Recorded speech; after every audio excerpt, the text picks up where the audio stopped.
On this episode, we hit the streets of New York again, and India gets a fan.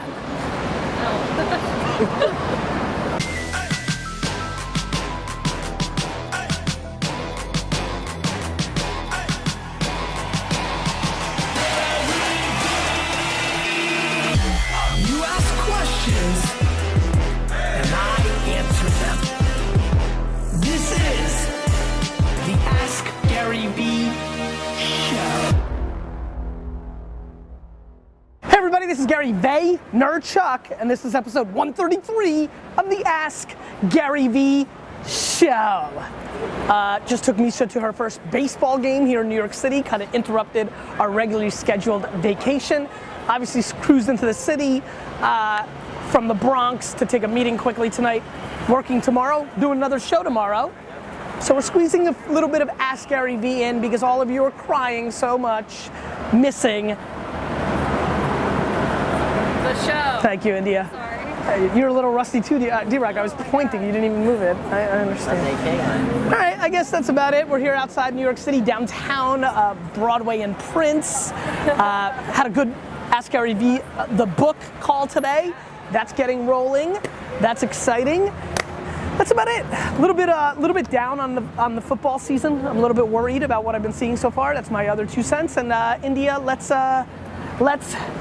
get into the show. Good job, India. Let's do it. Carlo asked, what should a goal be for teachers this year?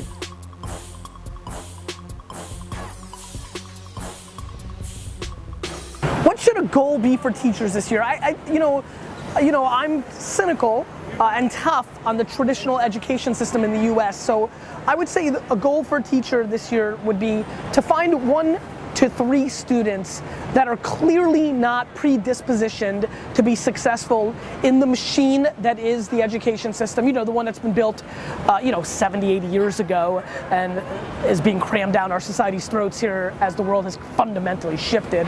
Cool. So teachers, playing within the rules of the game that you play, like all of us, I do it, even though I'm a wild entrepreneur. You know, we all do it, we all play in the confines and the rules that we set for ourselves. Try to find 1 to 3 of those kids, and instead of going through the cliche things of worrying about, them hitting the marks within the game or medication or all the other stuff that is being pounded, maybe take a step back and open up your eyes, especially if you're watching this show and you're seeing this advice. We're aligned, right? If you're watching more than 2 of these episodes, you've gotten through the stuff that I'm throwing, and you're catching, and vice versa. And so we're aligned. Find the 1 to 3 of the kids that look like me, that look like so many of the other people that couldn't win in those dynamics, but are so lucky in so many other ways to win in the actual world that we live in, and try to give them a boost. Try to be that teacher. I wish I could sit here, besides Senor Kennedy, my Spanish teacher in high school, I wish I could sit here and rattle off 2 or 3 teachers that saw me for me, and I could give them daps right now and say, yeah, you were right, I was gonna be okay. Be that teacher for those 1 to 3 students so that they can, in 7, 12, 15, 22, 39 years from now, say, Mrs. Boston, she was the one that knew in 4th grade that I wasn't made for that, but that I would be special at my art, or my singing, or my pitching, or my selling. Do that. Joe asked, do you think a company staffed by 50 of your clones would be as, less, or more successful than VaynerMedia? I love this question. 50 of my clones. Now, there's an asterisk to this answer. I love being a number 1, and so I don't like listening to anybody else. So if you're my clone and we can't listen to each other, we may conflict and may have major problems. And so the answer is, if it's a direct clone, we would crash and burn and not be anywhere close to successful as VaynerMedia, because there'd be 50 people trying to be number 1s.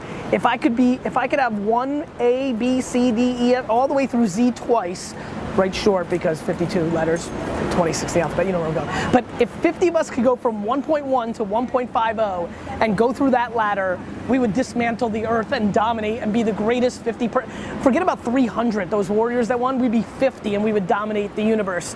My intuition is straight clones, we'd lose clones with a tweak, just an inch of a tweak that allowed us to have that 50-person rank and people listening to each other, we would dominate Earth.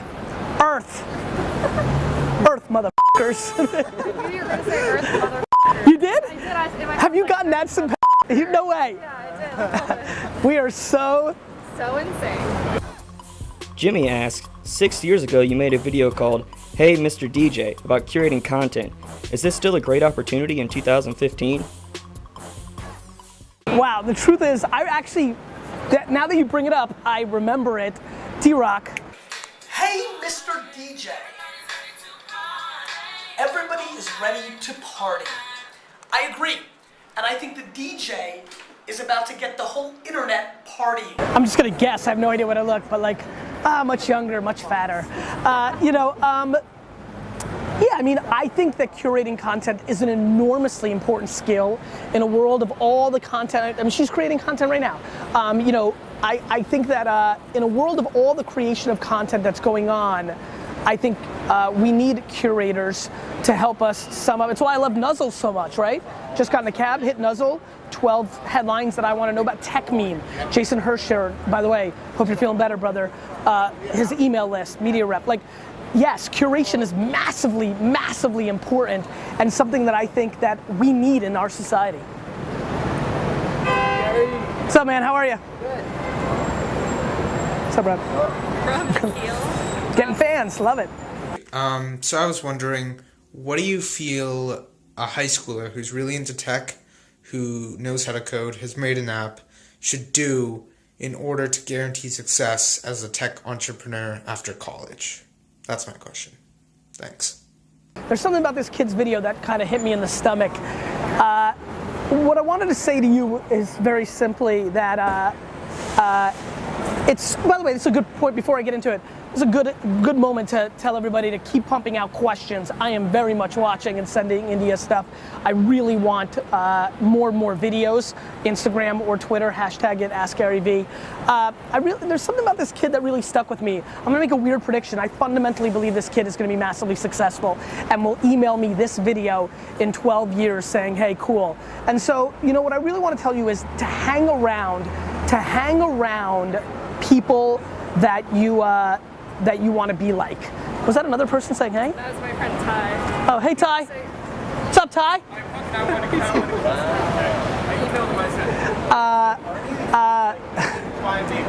India, you can't have more fans than me. I'd be very pissed. All right, whatever, Ty. Hang around as many people that you want to be like as possible. I have a funny feeling you have all the pieces. Now it's about the connections. Connections are grossly underestimated.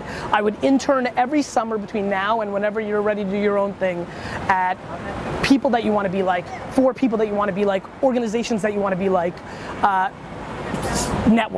Networking was clearly the thing that I watched the video and I was like, network, kid, just get out there, meetup.com, meet people, go on Twitter search, just say hey to people, join as many networks, get yourself out there into the real world to give daps, say hi to India because you went to college with her, you know, that kind of thing. Just get out there and say hello to people, meet as many people and be around like-minded people.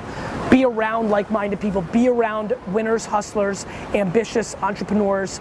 Spent summers in San Francisco, but there's tech scenes popping up everywhere. But it's about these 5 to 6 internships that you can sneak in between now and the beginning that I think will have disproportionate value for you. And don't take an internship at Facebook or Apple where you won't ever touch the genesis, the seed. Go to smaller places that are people like you want to be like so that you can taste it, so you can be close to it. Corbin asks, you talk a lot about self-awareness. Do you think this can prevent people from pushing past their comfort zone? I'm not sure what Corbin means. Do I think self-awareness? Like if you're too self-aware and like, you know, I say bet on your strengths Yes. all the time. Like if you're too self-aware and you know exactly what you're good at, will that stop you from pursuing other things? I think this is a very valid point that a lot of people in my inner circle of like intellectual friends who are watching what I'm up to and know that self-awareness is a theme of mine right now, argue with me that is a counterpoint to my point, which I have tremendous respect for, but absolutely am not scared of and disagree and honestly believe that that's the norm, which is why the norm sits directly in the middle and doesn't have that upside.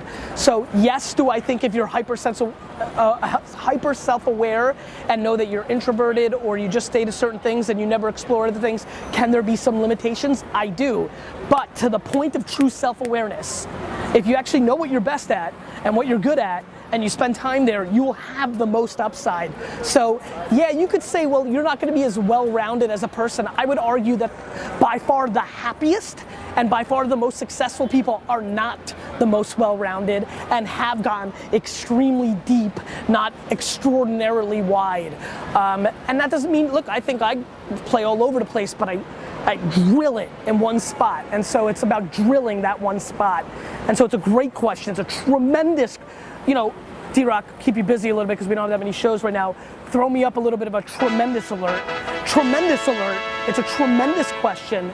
But one, by the way, D-Rock, show this thing. It's really cool. I just like it. I just think people should see that cart. All right, get back here, D-Rock. It's a tremendous question, one that a lot of people need to think about, but my answer is, you know, I don't want to hedge here. My answer is no, I'm not concerned about that. I'm really not. As a matter of fact, as I've gotten older, I've become more educated, more rounded into more things because my success has given me permission to do that. And I think if you go deep in the beginning, that success will come, and then you can worry about some of that secondary things, in my opinion, which is rounding out pieces. I mean, if you're truly self-aware, you know what you're good at. It's not like you missed out on being the greatest singer of all time. So that's what I think. That's a scoop. Statement of the day. I remembered. I'm impressed with myself right there. I kind of dreamt a couple times that I said question of the day and you guys all yelled at me. Statement of the day. Give me a recap. Need your 2-sentence recap of the show. You keep asking questions, I'll keep answering them.